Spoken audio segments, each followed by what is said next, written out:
Hello students. Last हमने बेटा किया था एंडोमेम्ब्रेन सिस्टम, जिसमें हमने एंडोप्लाज्मिक रेटिकुलम, गोल्जी बॉडीज और लाइसोसोम एंड वैक्यूल कंप्लीट किया था। Now in the today's lecture next organelle is mitochondria. Next organelle, I repeat, is mitochondria. Singularly we called it a mitochondrion. और बेटा this organelle is double membrane. बाकी सारी organelles हमारे पास single membrane होती हैं. Only mitochondria and chloroplast are the two organelles having two membranes. One is outer membrane, another one is the inner membrane. These two are double membrane organelle.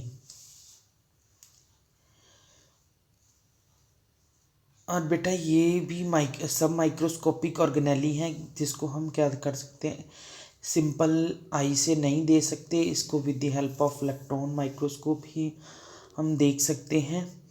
तो बेटा जो number होता है mitochondria का हर एक cell में, ये बेटा वेरी करता है, अलग अलग होता है. किसी में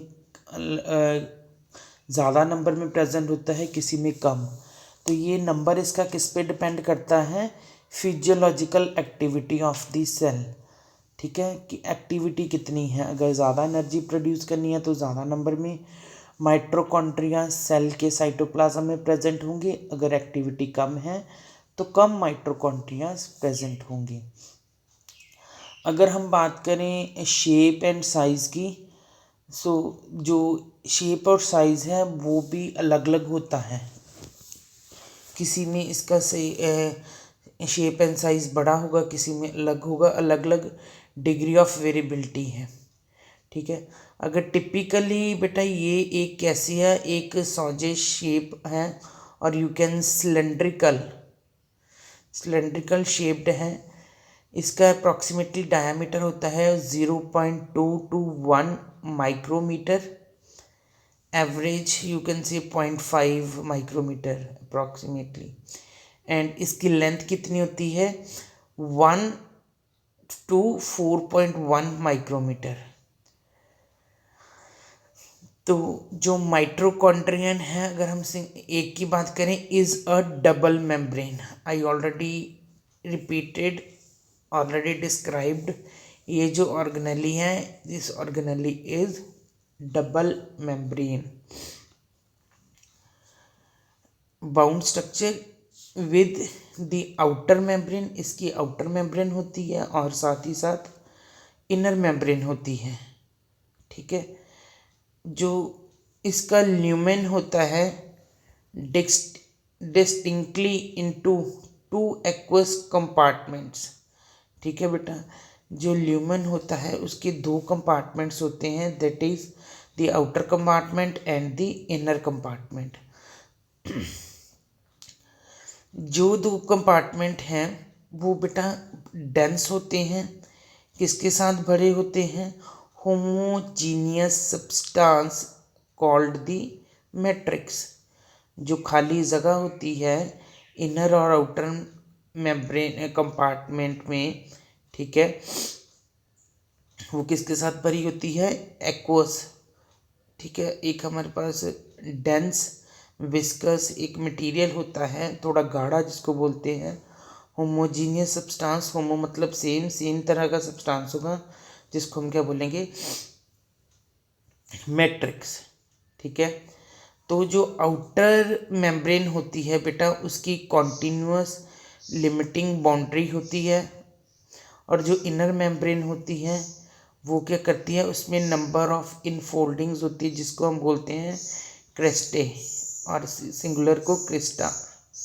आप देख रहे हो डायग्राम में दिख रहा है, ऐसे जिगजैग शेप है ना ग्रीन कलर की. जो इनर मेम्ब्रेन है उसकी क्या होती है, फोल्डिंग होती है. आउटर मेम्ब्रेन तो हमारी बेटा एक सिंपल बाउंड्री में होती है, प्रॉपर शेप में.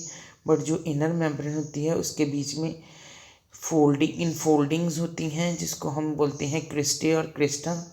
और वो फोल्डिंग्स किधर को, अंदर को होती है मैट्रिक्स की तरफ. जो ग्रीन कलर का आप देख रहे हो मैट्रिक्स की तरफ ये फोल्डिंग होगी। ठीक है, तो बेटा क्रिस्टे की जो बनने से क्या हो जाता है, सरफेस एरिया इंक्रीज हो जाता है।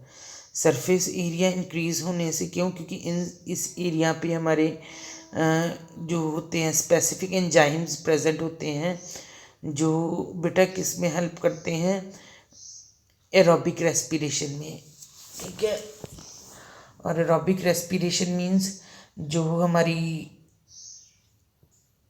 Respiration in the presence of oxygen होती है, और उसका हमें रिजल्ट क्या मिलता है, हमारे पास एटीपी प्रोड्यूस होती है, जिसको हम बोलते हैं cellular energy, and full form of ATP is adenosine triphosphate. So this energy is used for the various physiological activity of the cell. जितनी की सेल एक्टिविटीज़ हैं वो एटीपी के लिए यूज़ होती है। इस वजह से हम इस ऑर्गेनेली को power houses of the cell भी बोलते हैं। माइटोकॉन्ड्रिया का अनदर नेम कौन सा है, power house of the cell. Then जो मैट्रिक्स होता है बेटा, उसके बीच में भी हमारे पास एक सिंगल सर्कुलर डीएनए मॉलिक्यूल होता है।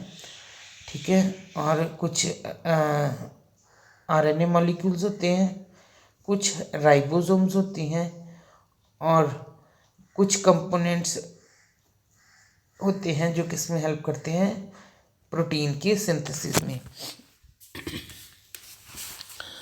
तो जो माइटोकॉन्ड्रिया है, तो बेटा ये इसकी डिवीज़न किसकी हेल्प से होती है, कौन सी प्रोसेस है, फ्यूजन की हेल्प से। ठीक है, फ्यूजन मीन टू से एक चीज़ का ब्रेक होकर दो में डिवाइड हो जाना।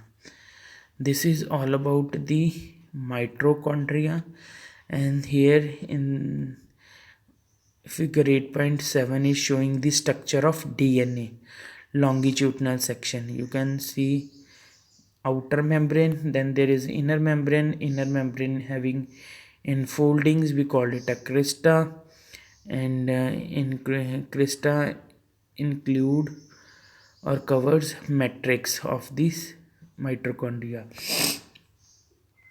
and in between inner and outer membrane there is a space, we called it a inner membrane space. This is all about mitochondria. In next lecture we will do plastids.